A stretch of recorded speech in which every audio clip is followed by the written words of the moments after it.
Okay, so there we have this nice cube to start with. So follow along. Here's how I'm going to do it. First thing, obviously, is I'm just kind of getting. This is how I would actually do it. If I were doing the assignment, this is how I would do it.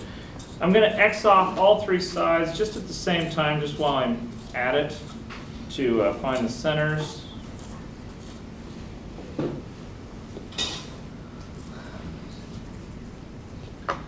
I didn't mention this to Angela, but the scary part of this, which you probably already suspect, is when you're teaching this and you're drawing a cube. You guys may think, oh yeah, okay, it's no big deal.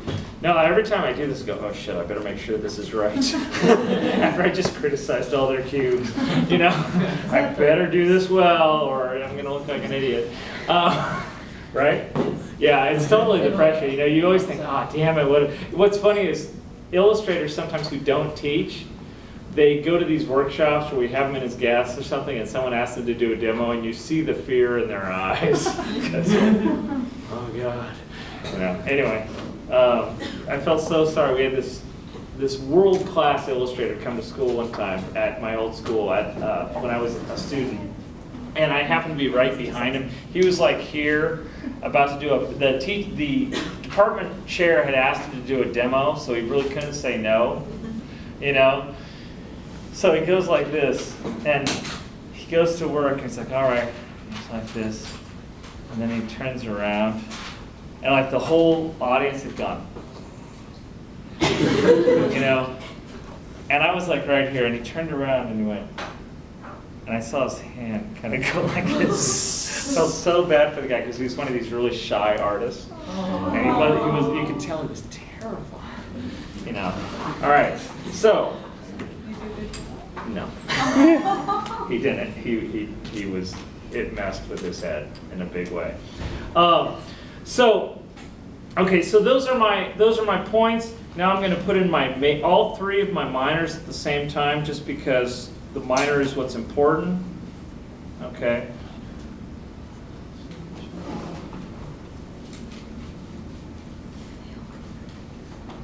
Okay, so those are my three minors. Everyone understand what I did so far? Okay, yeah. How do you find the top minor?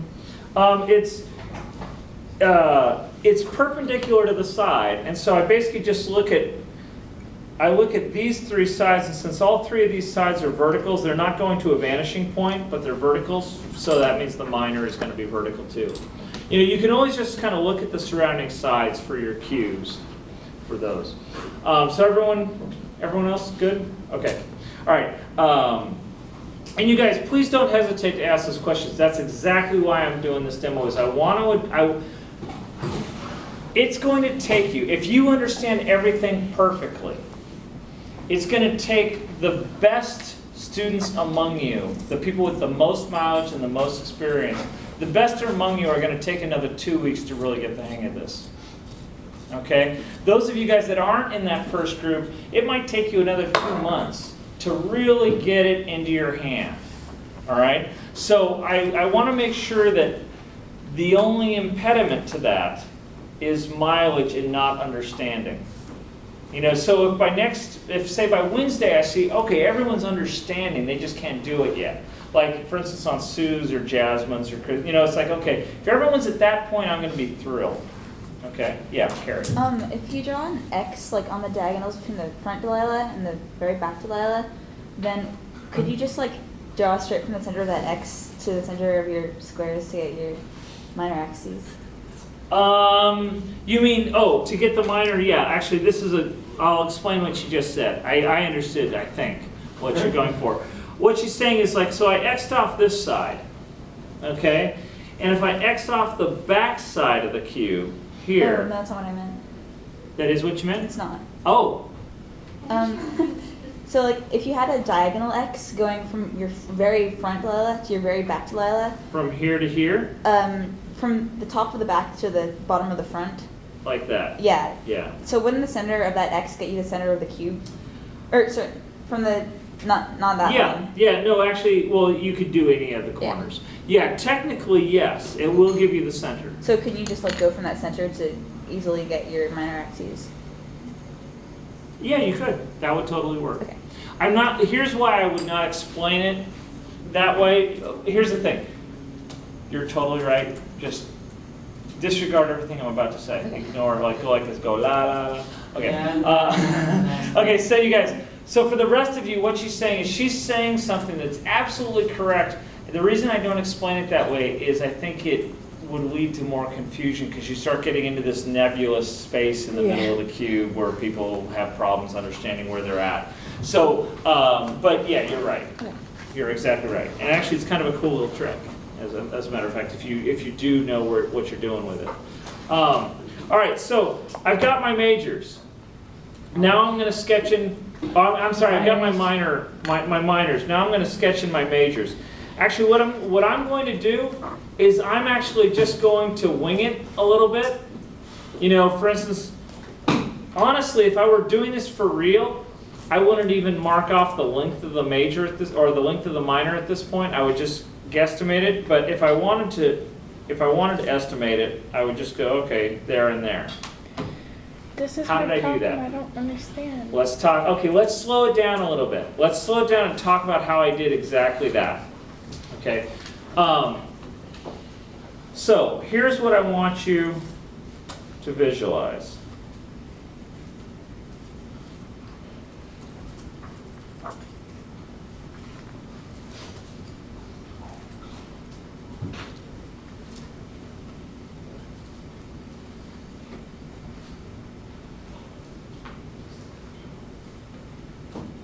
Now, up to this point, we're good, right? With everyone? Everyone okay so far? So here's the thing. In theory, this is going to find you these 4 points. But my minor isn't on any of those 4 points. Okay, so everyone eyes up. Watch this. So I've got these 4 points, and that corresponds to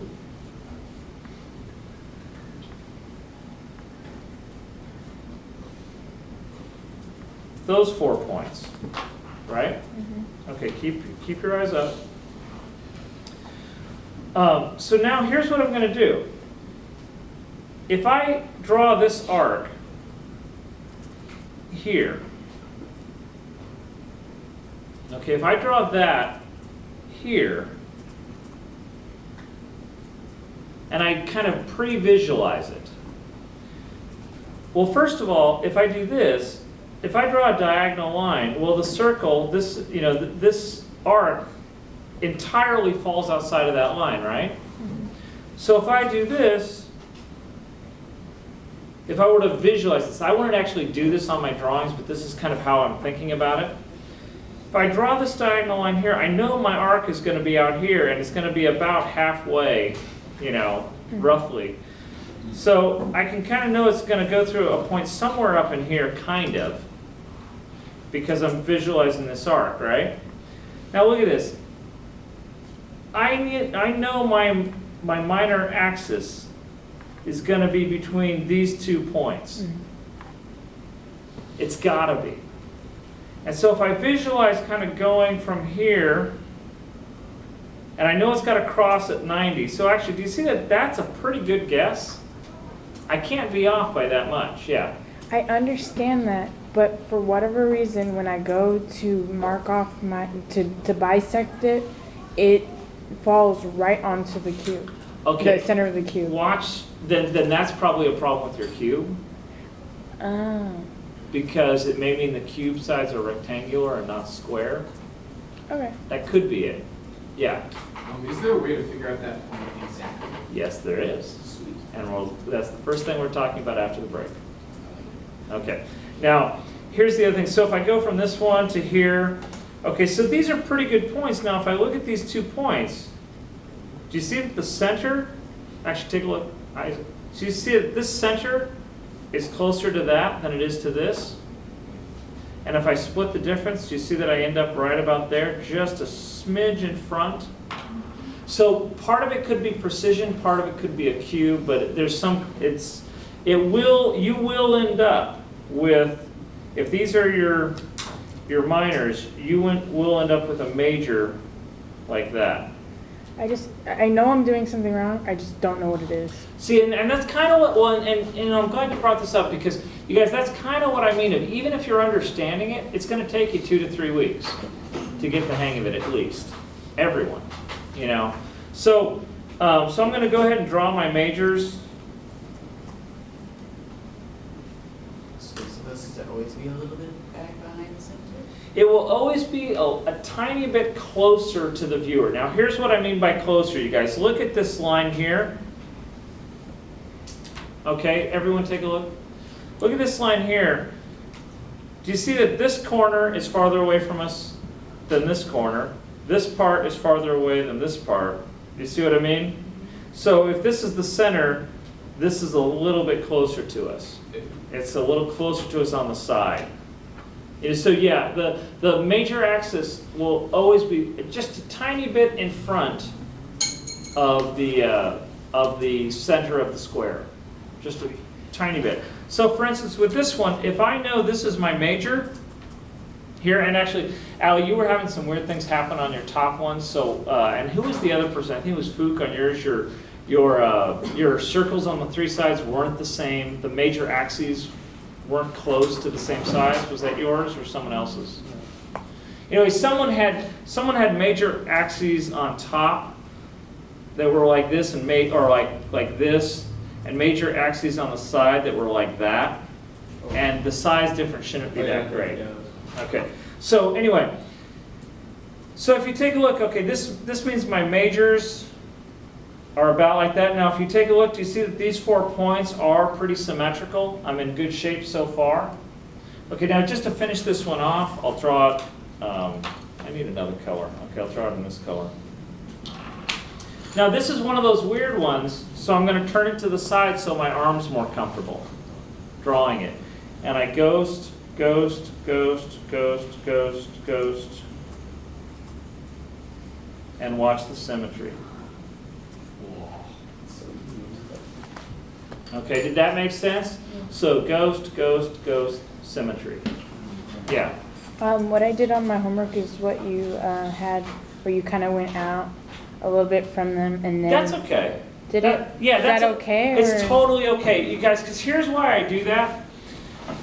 If you're what she's talking about, what Julianne's talking about is this method, where I was showing you guys that if you start with a cross, you can kind of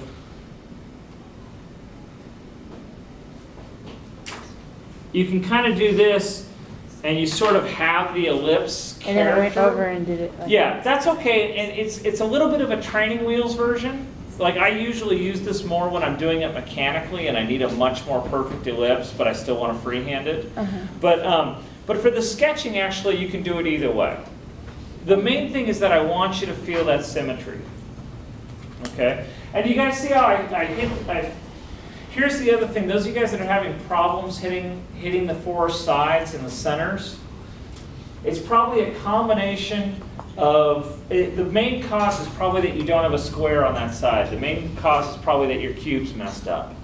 You know, and it's a stretched rectangle or something, so that drawing a perfect ellipse in there feels weird. You know, or it feels like it's distorting. It seems for me with freehanding drawing the ellipses, like I've got like an inherent kind of muscle memory issue. You do. Is that just, guys, you just got to bang it out, right? I'm glad you mentioned this. This is a great thing to comment on. When ID guys are learning how to do this really well, they spend a semester doing it because they need to be that good at it. And it takes that long to overcome the muscle memory. Yeah. Now here's the good news. Guys, here's the really great news. Actually, how many of you guys are musicians? Let me see hands for musicians. Okay. And I don't know if anyone's ever done this to you or not. So some of you guys, do any of you guys, for those of you who are non-musicians, trained musicians will not talk so much about notes as they will talk about intervals. So they say like, okay, if you go C, C sharp, D, okay, this is one interval, these are 2 half intervals between notes. So they'll say, okay, so many intervals, right? You know, you're playing if you're playing a fifth, you know, it's a particular chord change. It's like from from C to G is a fifth. Okay?